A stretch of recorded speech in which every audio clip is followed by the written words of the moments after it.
My name is Leigh Hafrey. I'm Senior Lecturer at MIT Sloan in Ethics and Communication.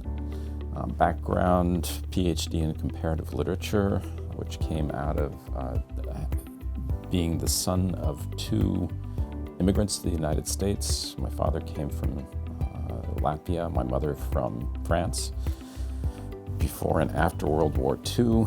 So languages were a big piece of my background. My father became, after serving as a journalist for about a decade, became a diplomat. And so we left the United States, and instead of going abroad effectively, we're going back to territory that my parents both knew, so it was home.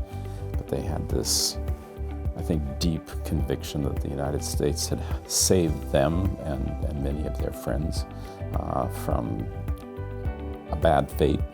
And so they served with, I think, great idealism. And much of what I've written since has come out of that family experience. It has translated into a focus on culture and cultural exchange and how that builds ethical standards.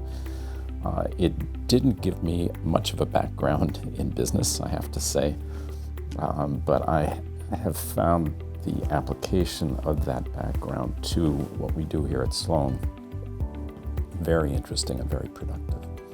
I made the jump into business because I was married to a woman teaching at Harvard, and Sandra, my wife, is still at Harvard all these years later.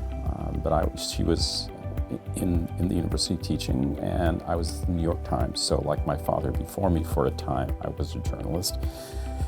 We had to consolidate after our first child was born. Either Sandra was going to come to New York or I was going to come back to Cambridge, and the latter solution seemed best. And once I was here, I needed a job.